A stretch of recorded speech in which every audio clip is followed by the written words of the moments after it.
दोस्तों, मेरा नाम है राम वर्मा और स्वागत है आपका CG education news YouTube channel पर। अगर आप इस चैनल पर पहली बार आए हैं तो चैनल को सब्सक्राइब करके बेल आइकन बटन दबाना ना भूलिए, क्योंकि यहाँ पर आपको इसी तरह की लेटेस्ट नोटिफिकेशन जो कि शिक्षा से जुड़ी हुई है, छत्तीसगढ़ से जुड़ी हुई है, वो लगातार आपको इसी चैनल पर मिलती रहेगी। इस वीडियो में मैं आपको आज बताने वाला हूँ 5 जुलाई की छत्तीसगढ़ की शिक्षा से जुड़ी हुई बहुत ही इंपॉर्टेंट न्यूज यहाँ पर निकल कर आ रही है। टोटल 8 खबरें अलग अलग जगहों से मैं बताऊंगा। तो जिसमें देखिए रायपुर के 3 कॉलेज और दिग्विजय कॉलेज भी शामिल है, जिसमें नए शिक्षा नीति का लागू किया जाएगा। तो क्या क्या चेंजेस होंगे नए शिक्षा नीति में, अभी जो आपके होंगे 2022-23 उसमें देखने को मिलेगा। और उसके बाद यहाँ पर रविशंकर के अध्ययनशाला की प्रवेश परीक्षा को लेकर है और एडमिशन की यहाँ पर क्या प्रक्रिया है, कितने फॉर्म अभी भरे गए हैं और कितने और क्या पूरा डिटेल में यहाँ पर हम लोग देखेंगे। यहाँ पर मेरिट लिस्ट कब तक आएगी इसके बारे में भी बात करेंगे। और जो अभी यहाँ पर 48,000 छात्रों की मार्कशीट यहाँ पर SNPU और अटल यूनिवर्सिटी के बीच जो ये चल रहा है उसके बारे में भी हम लोग यहाँ पर देखने वाले हैं। और उसके अलावा भी और भी खबर है, तो चलिए फटाफट वीडियो को शुरू करते हैं, एंड तक जरूर देखिएगा, बहुत इंपॉर्टेंट और आपके काम की खबर है। तो चलिए स्टार्ट करते हैं रायगढ़ से। तो यहाँ पर क्या हुआ है, जो स्नातक फाइनल ईयर वाले स्टूडेंट है उन्होंने उनका एग्ज़ाम जो है SNPU में ना होकर अटल यूनिवर्सिटी ने ली है। अब जब रिजल्ट जारी करने की बारी अब आई है तो यहाँ पर जो है छात्रों को गोल गोल घुमाया जा रहा है।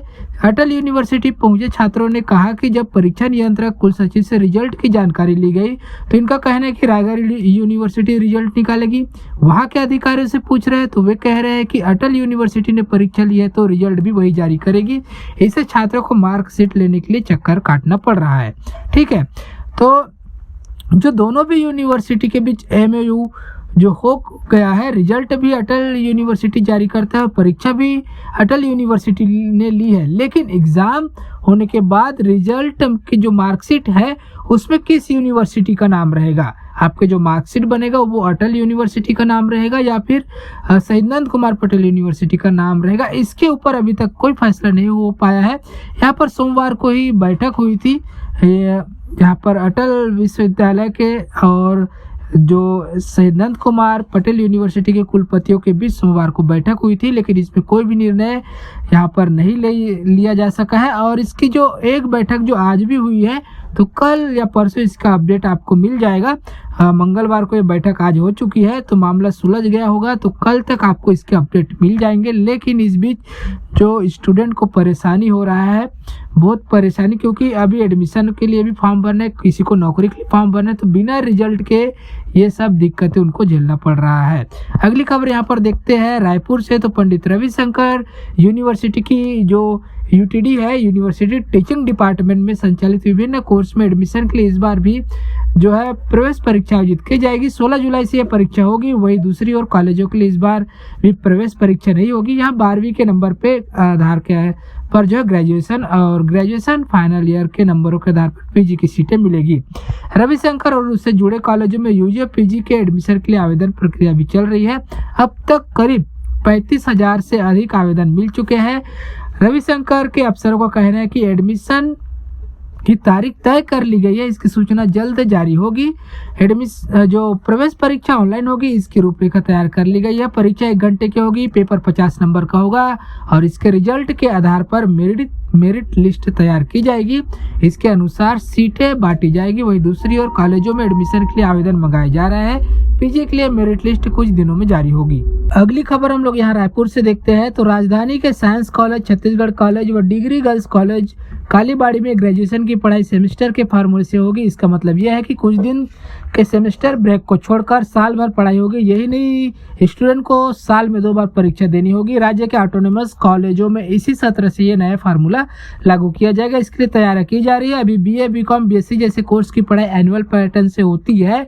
अफसरों का कहना है कि ऑटोनोमस कॉलेजों में पायलट प्रोजेक्ट के रूप में ग्रेजुएशन में सेमेस्टर और चॉइस बेस्ड क्रेडिट सिस्टम यानी कि CBCS को लागू करने की तैयारी की जा रही है। अगले साल से राज्य में के जो अन्य कॉलेजों में भी यहाँ फार्मूला लागू किया जा सकता है। सेमेस्टर के अनुसार ग्रेजुएशन का कोर्स को तैयार किया जा रहा है। 15 जुलाई तक कोर्स तैयार हो जाएगा, इसे वेबसाइट पर डाल दिया जाएगा। छात्र जब एडमिशन लेंगे तो उन्हें पहले से पता होगा कि इस बार किस फार्मूले से पढ़ाई होगी। अभी राज्य के 2 कॉलेजों में ग्रेजुएशन की पढ़ाई ऑटोनोमस से है। दोनों कॉलेज बिलासपुर में है। इन्हें छोड़कर उच्च शिक्षा से जुड़े करीब 400 से अधिक कॉलेजों में BA, BCom, BSc जैसे कोर्स की पढ़ाई एनुअल पैटर्न में है। अब प्रदेश के 8 ऑटोनोमस कॉलेज अभी है। रविशंकर व अन्य राजकीय विश्वविद्यालय में PG में नियमित स्टूडेंट की पढ़ाई पहले से सेमेस्टर फार्मूले से होती है। विश्वविद्यालय अध्ययनशाला में चॉइस बेस्ड क्रेडिट सिस्टम भी लागू है। इंफ्रास्ट्रक्चर की कमी से परेशानी बढ़ सकती है, खासकर गर्मी के दिनों में जहां संसाधनों की कमी है, तो इसमें सेमेस्टर लागू करने में ये चुनौतियां भी आ सकती है। यह वहीं पर राजनांदगांव से खबर है कि नांदगांव जिले के मुख्यालय स्थित स्वशासित दिग्विजय महाविद्यालय में अब 4 वर्षीय पाठ्यक्रम का संचालन किया जाएगा। सेमेस्टर में ही परीक्षाएं संपन्न कराई जाएगी। नई शिक्षा नीति के तहत पाठ्यक्रम में किए जा रहे बदलाव के बाद स्वशासित दिग्विजय महाविद्यालय में से शुरू किया जाएगा। नई शिक्षा नीति के तहत स्नातकोत्तर को 1 वर्षीय पाठ्यक्रम में शामिल करने की व्यवस्था सुनिश्चित की जा रही है। BA, BCom, BSc के तृतीय वर्ष की परीक्षा में 75% अंक मिलने पर ही विद्यार्थियों को स्नातकोत्तर में एडमिशन मिल सकेगा। जहां एक और शिक्षा नीति को वर्ष 2022-23 से लागू किया जा रहा है, तो वही स्नातकोत्तर की तर्ज पर स्नातक की परीक्षाएं भी अब सेमेस्टर में होगी। इसकी तैयारियां शुरू कर दी गई है। तो अब जो है स्नातक 4 वर्ष पाठ्यक्रम में शामिल किया गया है, स्नातकोत्तर को 1 वर्ष पाठ्यक्रम में रखने की व्यवस्था की गई है। तो अब से जो है इसी सत्र से यहाँ पर दिग्विजय कॉलेज में सेमेस्टर सिस्टम लागू हो जाएगा। अगली खबर यहाँ पर देखते हैं, जसपुर नगर से है। तो जिले के कॉलेजों में इस वर्ष एडमिशन के लिए मारामारी की स्थिति बन सकती है, क्योंकि कॉलेजों में जितनी सीटें हैं उससे कहीं ज़्यादा रजिस्ट्रेशन यहाँ पर एडमिशन के लिए हो रहे हैं। शहर के NES PG कॉलेज में विभिन्न विषयों के प्रथम वर्ष के लिए कुल 1305 सीटें हैं। इन सीटों में एडमिशन के लिए यहाँ पर अब तक 2030 आवेदन आ चुके हैं। विश्वविद्यालय प्रबंधन ने एडमिशन के लिए आवेदन की जो तारीख है उसे और भी बढ़ा दिया। इसकी मेन कारण यह है कि CBSE की परीक्षा का रिजल्ट अभी तक नहीं आया है। CBSE परीक्षा का रिजल्ट जारी होने के बाद CBSE के स्टूडेंट भी आवेदन कर सकेंगे। इसके लिए विश्वविद्यालय प्रबंधन मेरिट सूची जारी करने में थोड़ा सा आपको और इंतजार करना पड़ सकता है। विश्वविद्यालय प्रबंधन ने जारी आदेश में कहा है कि फर्स्ट ईयर में एडमिशन के लिए स्टूडेंट CBSE के परीक्षा परिणाम जारी होने के 1 सप्ताह बाद तक आवेदन कर सकते हैं। तो यहाँ पर आप सीटों की जानकारी देख सकते हैं। BA के 400 सीट के लिए 530, BCom के 120 के लिए 258, BSc मैथ्स के 70 के लिए 153, BSc बायो के 180 के लिए 716 और PGDC के 50 सीट के लिए 103 और BC के 50 के लिए 17 यहाँ पर रजिस्ट्रेशन किए जा चुके हैं अब तक। और ये जब CBSE का रिजल्ट आएगा तो वो स्टूडेंट भी यहाँ पर आवेदन करेंगे तो ये नंबर ऑटोमेटिक बढ़ जाएगा। अगली खबर यहाँ पर देखते हैं भिलाई से। तो अंडर ग्रेजुएशन नीट की परीक्षा 17 जुलाई को होगी। इसके लिए राष्ट्रीय परीक्षा एजेंसी ने परीक्षा केंद्र भी बना दिए है। परीक्षा केंद्र की सूची 29 जून को जारी कर दी गई है। 10 जुलाई तक इसके एडमिट कार्ड जो है जारी होने की संभावना व्यक्त की जा रही है। एडमिट कार्ड नीट की वेबसाइट neet.nta.ac.in पर जारी किया जाएगा। परीक्षा एजेंसी ने छत्तीसगढ़ में भिलाई, दुर्ग और नगर समेत बिलासपुर, रायपुर और सरगुजा में परीक्षा केंद्र बनाया गया है।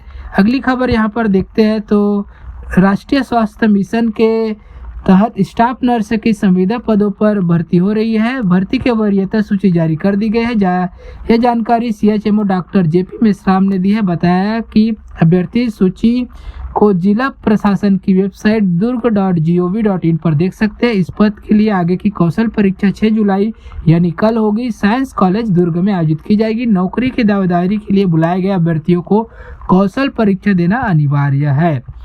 छत्तीसगढ़ राज्य ओपन परीक्षा के लिए विलंब शुल्क के साथ विद्यार्थी 15 जुलाई तक आवेदन कर सकते हैं। परीक्षा सितंबर में आयोजित होगी। ऐसे छात्र जो ओपन या नियमित परीक्षा में पूरक और अनुत्तीर्ण आए हैं वह आवेदन कर सकते हैं। ऑनलाइन आवेदन ओपन स्कूल की वेबसाइट के माध्यम से किया जा रहा है। ओपन परीक्षा साल में 2 बार कराई जाएगी। तो ये था आज की डेट में छत्तीसगढ़ की शिक्षा से जुड़ी हुई तमाम खबर। ये खबरें आपको कैसी लगी? अच्छी लगी तो लाइक कीजिए और ऐसे लेटेस्ट अपडेट रेगुलर पाने के लिए चैनल को सब्सक्राइब कीजिए और अपने सभी दोस्तों को इसे शेयर भी कीजिए। मिलते हैं नई खबरों के साथ एक नए वीडियो में।